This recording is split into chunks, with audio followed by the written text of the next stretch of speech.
Justice Vikram नाथ और Sandeep Mehta, supreme court के 2 जजेस, जिनने ये बात कही है कि अगर कोई महिला किसी से बहुत लंबे रिलेशनशिप में रहती है तो वो उस पर बलात्कार का आरोप नहीं लगा सकती है, ना कि ये कह सकती है कि फेक प्रॉमिस, क्योंकि हमने शादी करने का इसने वादा किया था, इसके कारण हमने इससे फिजिकल रिलेशनशिप बनाई है।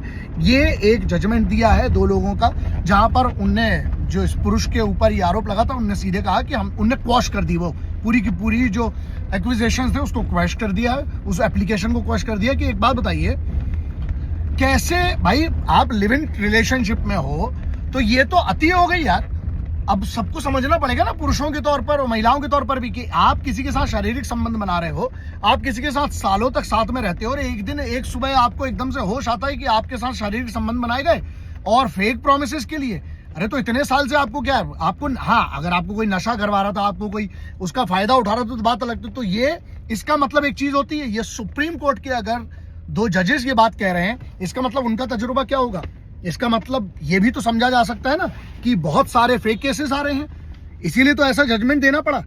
तो यहां पर यह है कि कोई 2 व्यक्ति, महिला और पुरुष, पढ़े लिखे बालिग हैं, जिनको पूरी बुद्धि है, अच्छे बैकग्राउंड से आते हैं, जिनको ये भी पता है कि तुरंत कंप्लेन कहां पर करना है। तो यहां पर यह है कि पता चला 2 साल 3 साल बाद 2 टाइप के केसेस होते हैं। जैसे किसी को होश आया, अरे देखो ये सब झूठ इसलिए भी है, ये शारीरिक संबंध बनाते समय, उस समय जो होता है, उस समय लड़की को अगर ये बात याद नहीं आ रही है और अगर वो तुरंत, आपको याद होगा कि मीटू कैंपेन चला था, बहुत सारे पुरुषों की उसमें जिंदगी बर्बाद हुई। मैं जानता हूं इसलिए क्योंकि उस समय ये बवाल मचा हुआ था। आपने भी पढ़ा होगा कि एक महिला को 5 साल, 2 साल बाद, 6 महीने बाद, 5 साल बाद, 10 साल बाद याद आती है। हाँ, जो जेन्युइन केसेस है उसमें जिसको जो सबसे कठिन सजा मिलना चाहिए वो मिलना चाहिए, उसमें कोई डाउट नहीं है। लेकिन यहाँ बात ये आती है, जब सुप्रीम कोर्ट तक ये बात कह दे तो आप समझिए कितनी सीरियस बात हो गई अब, कि भैया आप रिलेशनशिप में थे इतने साल से, दोनों एक दूसरे शहर में रहते थे, दोनों एक दूसरी जगह से आके अगर एक दूसरे से मिल रहे थे, तो ये तो था नहीं कि आपको कोई बरगला लेगा, 1 बार बरगलाएगा, 2 बार बरगलाएगा। तो ऐसा तो है नहीं कि सालों में आपने 50 बार शारीरिक संबंध बनाया और आपको आज होश आ रहा है। तो ये है ना, इससे एक बात और पता चलती है। इसलिए जितने लोग अगर किसी के साथ दोस्ती यारी करे हो, थोड़ा सा संभल के रहना। महिलाएं 95% झूठे केसेस में फंसाए जा रहे हैं पुरुष, तो थोड़ा सा ध्यान रखिएगा। और पहले भी कोर्ट्स ने पहले भी कह चुके हैं, हाई कोर्ट्स का जजमेंट से सुप्रीम कोर्ट्स ने बहुत सारे जजमेंट दिए जहां पर ये क्लियरली कहा जा रहा है कि 498 का दुरुपयोग होता है, पॉक्सो एक्ट का दुरुपयोग होता है, ST SC एक्ट के कई जगह पर दुरुपयोग है। 20 साल एक आदमी सजा काट के आया हुआ था, जिसको इलाहाबाद कोर्ट ने जजमेंट दिया था 20 साल बाद कि भाई ये निर्दोष है। तो इसलिए थोड़ा सा आपको ध्यान रखना है। और मैं हमेशा कहता हूं कि इससे ना ये भी है, हर महिला सही नहीं होती और हर पुरुष गलत नहीं होता।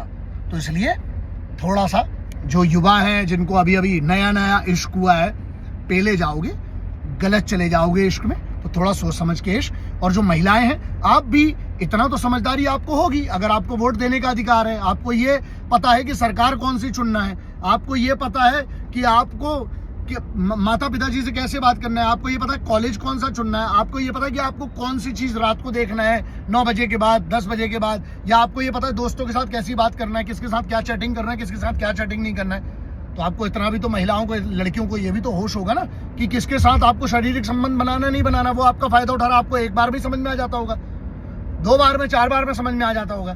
तो आप भी सरल जीवन कर लीजिए, लड़के तुम लोग भी समझ जाओ, वरना क्या होगा ना, बर्बाद हो जाता है एक बार किसी पे। ये मीडिया की ट्रायल अलग चलती है, अगर कोई फेमस आदमी हो तो वो जल्दी बर्बाद होता है, किसी को कोई नहीं जानता है तो उसको बस कोर्ट बचा सकता है। जैसे ये वाला केस था, सोचिए, ये तो क्योंकि हम इसके बारे में रिसर्च करते हैं, पढ़ते हैं, लोगों से सोचते हैं, कुछ ऐसे ग्रुप्स का हिस्सा है जहां पर ऐसे जजमेंट्स आते हैं, वरना ये खबर भी तब जाती। 6 मार्च की खबर है, आज 8 मार्च है, कितने लोगों को पता होगी कि एक महिला ने जो आरोप लगाया उसको सुप्रीम कोर्ट के 2 जजेस ने वॉश कर दिया, फेंक दी वो एप्लीकेशन सीधी भाषा में। और रिस्पेक्टफुल ये है कि दैट एप्लीकेशन हैज बीन क्वॉश्ड। तो थोड़ा सा ध्यान रखिए, लड़कों के लिए भी। लड़कियों के लिए मैं ज्यादा ज्ञान दे नहीं पाऊंगा, ट्रेनिंग दे सकता हूं जो मैं देता हूं। अगर उनके साथ कोई बल का प्रयोग करे तो अपने आप को कैसे बचाएं, मानसिक और शारीरिक रूप से। रही बात लड़कों की, तो बेटा समझ जाओ, इससे पहले तुम्हारी कट जाए बहुत लंबे तरीके से।